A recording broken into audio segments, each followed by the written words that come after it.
Just kind of what you want to see tonight with the guys that are playing. I know you want to get a rhythm, especially for Brogdon and Henson, but for all the guys going into the playoffs. Yeah, nothing changes. Our next man up. You know, being able to have Malcolm and John get some playing time, Beasley, Mirza, everyone who's here, be a pro, but execute the game plan, and you never know going to the next season about injuries, and someone has to be ready. So this is a great tune-up game for that. Coach Stevens said, hey, he said, I know they don't have some of their guys, but he said they gave us enough fits here last time. So he's not assuming it's a walkover in this game. No, you know, this league, crazy things happen, but everybody has to be a pro, and our guys have to show up. We're here to try to win the game, but to get better and come out of this healthy. Coach, was this just a chance to steal some rest for the 4 guys that you left back in Milwaukee and just giving them an opportunity to kind of get geared up for this weekend? Well, when you think about what Giannis has done all year, Tony Snell, Chris, and Deli, it was an opportunity that presented itself to give those guys the opportunity to catch their breath before the playoffs start. Coach, as someone who's been good to see you, sir. As someone who's been on the top seed in a conference before, how much added pressure does that give going into the playoffs? Did you feel it? I mean, where's that? How much pressure is that to have a successful playoff run? Well, I think you can look at it as you know, achieving one goal. I don't know if you want to look at it as pressure, but it's a great challenge to hold on to that. It can come into play as the playoffs go. Being able to have home court throughout, you know, hopefully you can use that to your advantage. But if you look at it as pressure, then you know it can you know, send you home early. So to be able to play that card when needed, and that means that you have home court throughout. So hopefully for Boston, they can have that opportunity to do that. You're also on teams, the underseeded teams, won series.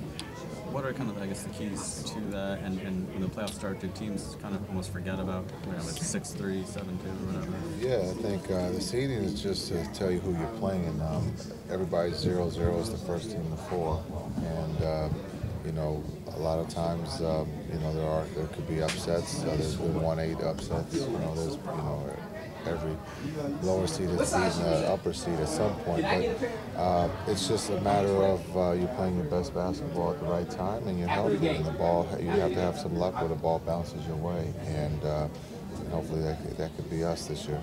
Coach, when you saw Toronto, I mean, we talked this morning how you're very familiar with them from Brooklyn and now from coaching against them in the Bucks.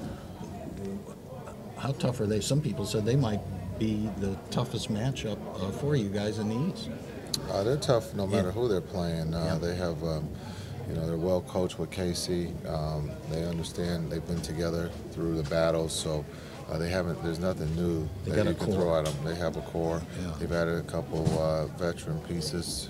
Tucker, Baca's there now, so you know, they're deeper and they're better. And so for us, you know, we got to, you know, play a perfect game, you know, to be able to beat them on the road. But I think, you know, for them, you know, they're tough no matter what the situation is and whoever they're playing. With Malcolm, go ahead.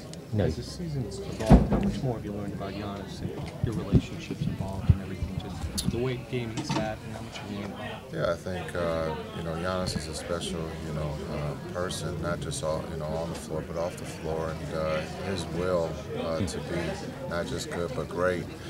He works extremely hard, you know, at his game, and he wants, you know, he wants the ball. He wasn't afraid to be considered the point guard or run the show. He accepts that challenge, and I thought he did a really good job. I mean, we're talking about 2 guys who hadn't played point guard, you know, to be able to get us in the playoffs. That just shows their growth. You're getting Malcolm back now and John. How important is it to get the group playing together as a whole going? Well, I think for John and Malcolm, they've been out for some time, so to get those guys going, for Chris, for Giannis, you know, and Tony, they've gone the whole year. You know, you talk about over 80 games played. So I understand we have a couple days of practice to get those guys ready. And so, you know, to be able to get them this rest was well needed. Yeah. But can you get everybody back and playing together in practice? Yeah. Does that come back right away, or It doesn't leave. Those guys did work today. They'll do work tomorrow, and then we'll meet tomorrow and then start preparing for Toronto. Coach Greg, does he kind of stay in his normal minutes, or will he get reduced tonight? Depends. We'll see how Yeah. everything goes, but the plan is that, you know, not to play him, you know, over his normal minutes. Yeah, yeah. What about him this year? It's just that, you know, he hasn't been in the playoffs. I asked him about that, and that was one reason he signed with you guys. Is it satisfying to see, hey, he played a big part in it, and he's reached one of the goals he had when he signed that contract? Yeah, I thought his growth here for, you know, the last couple of years, you know, he's another guy who's grown, and you know, one of his goals was to make it to the playoffs, and he's achieved that this year. You know, I think he's been a big part of our success, being asked to come off the bench. He's never complained. He's only gone out there to help, you know, his teammates and help the team win, and I think he's had a heck of a year. And your idea about that was, you know, that you always wanted that bench to be productive, right? And people would say, oh, hey, you know, Greg should start, but you wanted him off the bench because it gave you a productive bench, and it worked. It worked, but I think being consistent, you know, in this league is what you're really looking for, and I thought Moose coming off the bench would keep us consistent with scoring and being able to play, and he's one of the bigs that plays the longest stretches, so you know, understanding, you know, being able to bring him off the bench and know that you can count on him with that second group and being the anchor, just, you know, you can do a lot of different things as a coach and play different guys, you know, off of him. I was going to say, if you don't have a dip when that group comes in, remember, last year that happened. Yeah, we didn't have the depth that we had this year, but just looking at our bench was one of the, you know, was early on was one of the top 5, you know, and so when you can have a bench, you don't have to rely on your starters to play perfect every night, and that's what's helped us grow as a team.